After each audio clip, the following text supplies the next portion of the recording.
If you were alive in the 70s and 80s, you know the big jug wine. Right, yeah. Yeah. The straw skirt. You don't want to buy it at Trader Joe's. Yeah, don't do that. Don't do that to yourself. And if you do, stop watching. I don't want to talk to you anymore. You suck. We're trying to get them to spend. You're right. Yeah. I'm sorry. Okay, stay and stop doing that.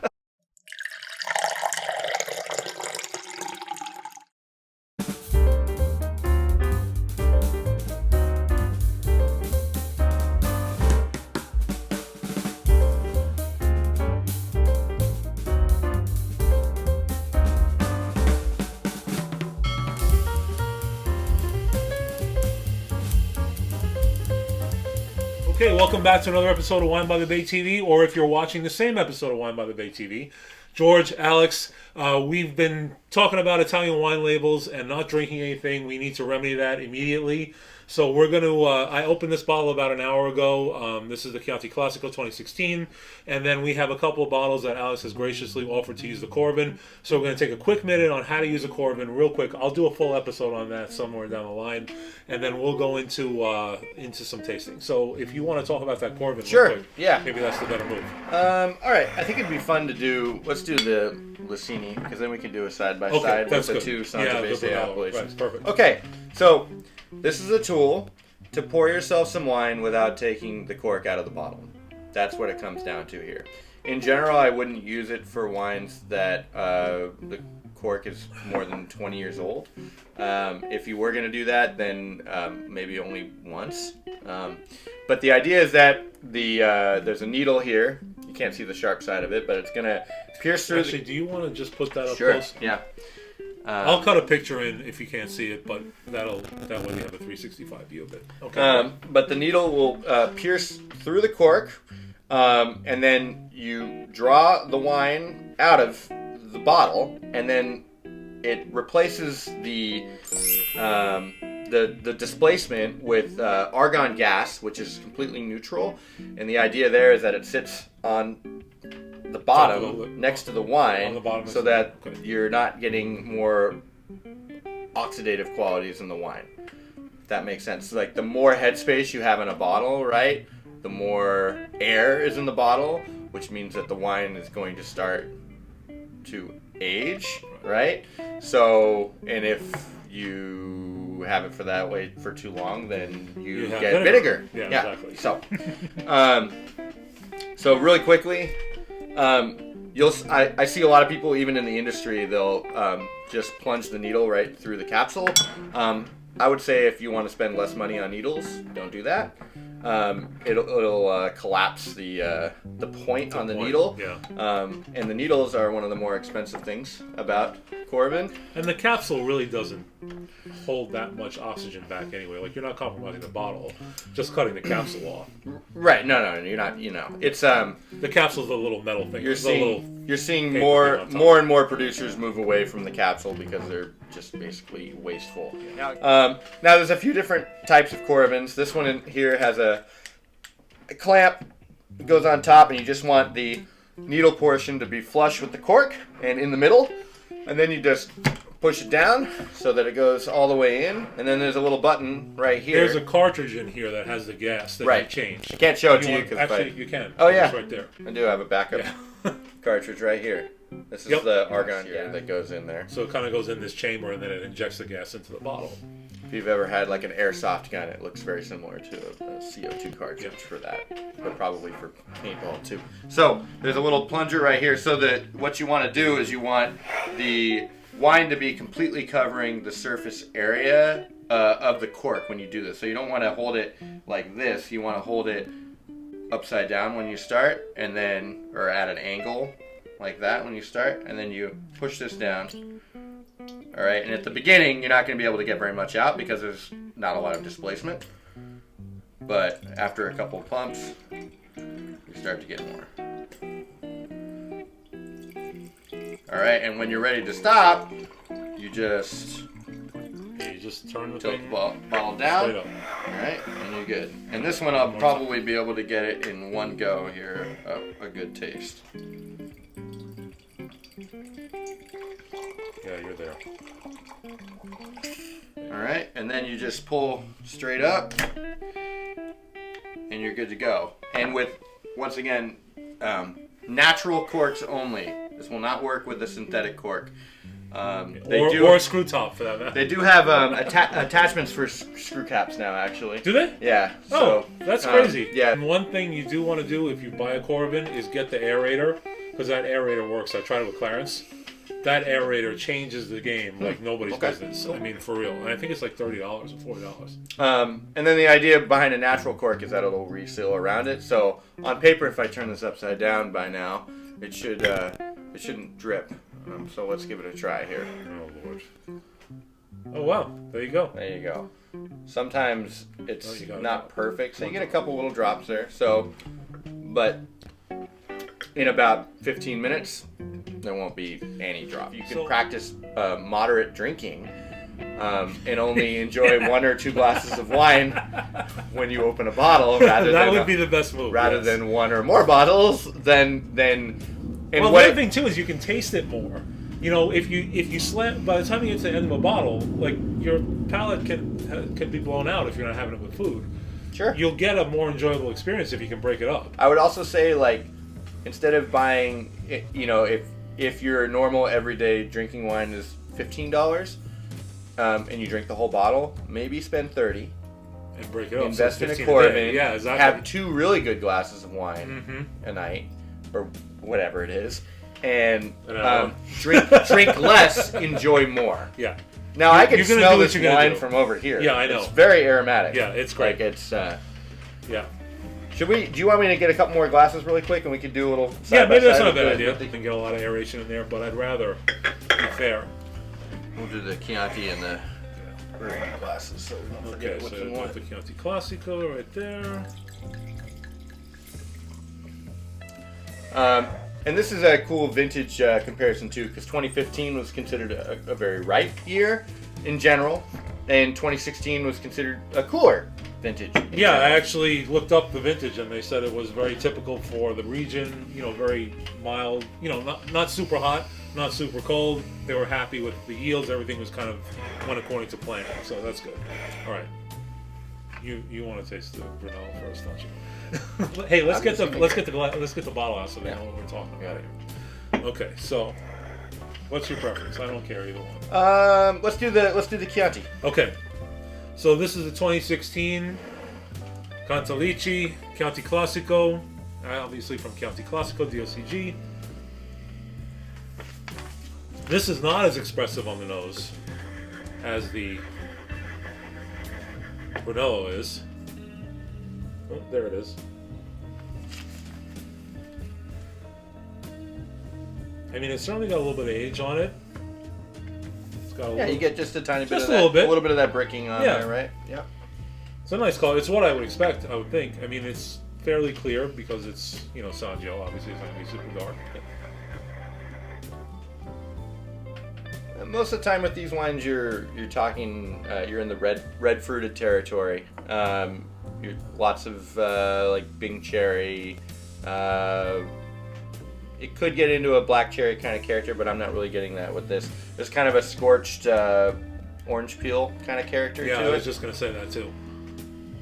Maybe a little bit of mushroom. Not dirt, but maybe just a little bit of mushroom. Yeah, I get like a brown earth kind of character from it. It's there's definitely some minerality here. If there's any new oak on it, I'm not detecting any. It's not like what you find in most of the red wines in the New World and in California. You know, doesn't have that toasty, caramelized vanilla. It might have been in large casks too. These wines almost always, Chianti Classico almost always is in big Slavonian oak. So this one is 100% Sangiovese. Doesn't have to be, but this particular producer does do 100% Sangio, and it's also organically grown. 92 points James Suckling for whatever that means. We don't know. I think Janice Robinson gave it 16 out of 20 or 17 out of 20. So, I mean, who knows? Let's find out. Cool. I want spaghetti and meatballs. Gee, I wonder why. Like, my mouth is watering a lot. Oh, and that's so this wine is like borderline high acidity, which makes you think like food, like give me some food with this, because it's going to cleanse your palate from what you're eating. And it's very tart too. Goes great with really salty foods because it cuts through All right, so yeah, and Sangiovese is one of the best wines in the world to have with like tomato-based dishes because it has that high acid. And it also has almost a tomato-like character in the wine. Yeah, there's a little tomato leaf in there for sure. Cherry tomato, tomato leaf, tomato paste kind of thing, which is savory, right? Like, when I think about Chianti, like, I think of a savory wine. And when I think about Sangiovese, I think about savory styles of wine. Like, the fruit is not... It has that character. It has some of that red fruited character, but they're savory wines. Right? Yeah, I mean, I personally like to taste wine on its own, but this is definitely a food wine. You don't have to work too hard to find a pairing with wines like this. What you have to be careful with is like seafood because of the elevated tannin. Oh yeah. You know, those tannins can clash with the fish oils, and you'll get some bitter characters. But like salt, pasta, cheese, meat, like hearty vegetables, like roasted vegetables. Great. Yeah, if you did like a hot antipasto, that would be really good with this. Sure. Yeah. Because you get some cheese, you get some roasted veg, it would go really well with the hot antipasto. Good first course red wine. If you're not a white wine drinker, yeah, this is a great first course red wine. It's refreshing, and not like heavy on the palate. You're right. But it has alcohol and tannin backing it up. Yeah, it's not a very viscous wine. There isn't a lot of weight on my tongue. But the finish, I'm still tasting it. Mm-hmm. So it's probably, what, a minute more? Are you still tasting yours? Mm-hmm. Yeah, so I mean, that's a lot. That's the mark of a good wine, in my opinion. Yeah. Okay, I'm really excited to taste this Brunello. Cool. So 2015 Brunello di Montalcino. Lisini is the producer. 14.5 ABV, so exactly the same alcohol by volume. 100% Sanjo because it's from Brunello. That's right. As we talked about. Yep. Both are DOCGs. Very famous producer. Kind of considered one of the OG producers. Classic in style. Like if you ever hear like classic versus modern, like a more modern style of winemaker from Brunello might use a little bit of new French oak. Mm-hmm. On the nose, riper, right? Oh yeah, fruit definitely. Now especially, wow, it changed quite a bit. It's got almost a Marsala quality to it. Not quite there, but like a real brownish. I mean, I'm not getting like a nutty character from it. Or I did just now. A little bit. I didn't before, but I just got some. Now, if that were the case, that could be indicative of, that's not what I would want this to smell like. I wouldn't want it to be. It might be indicative that the wine could be materized. If there wasn't like an overly oxidative quality to it. No, I don't. It's not over. It's just a whiff that I caught that's now dissipating again. Okay. Right. So no, it's not unpleasant. It's not that.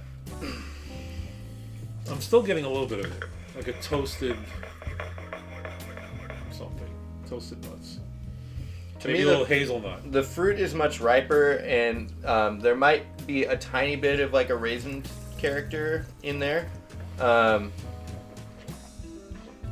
my guess is it's going to tartan up on the palate. That's typical of these wines, is that it's not going to be anywhere near as sweet on the palate as it is on the nose. Yeah, I'm a little ahead of you, and yes, it's more tart on the palate for sure. The palate tastes like the wine smelled originally when you were just talking and I was kind of had my nose in it, so yeah. The color is similar to the Chianti Classico, a little bit darker, less rim variation. There's no like white edge to the rim that I saw on the Chianti. All right, so this is like this is what it's supposed to be. I mean, it's like the Chianti on steroids. Like the impression of alcohol is more. I don't know what they're listed at, but like to me, 14.5. They're both the same. Mm-hmm. Like, as the we've impression discussed, of the alcohol, you can flub that. Yeah. But it is coming from a warmer vintage, which I think is apparent here. The tannin is a little bit higher, and even the acidity is the same or a touch higher. And the fruit is richer. It's maybe going into a tiny bit of that black cherry territory. Definitely black cherry now. I'm getting some of that. This one is more like oregano and herbaceous qualities to it. For me, and this personally. is the Chianti, by the way, guys. I'm just trying to show you the difference in color.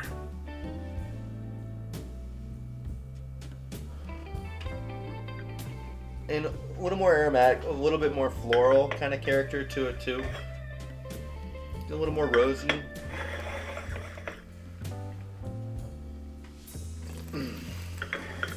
Good wine though. But I would be interested in tasting.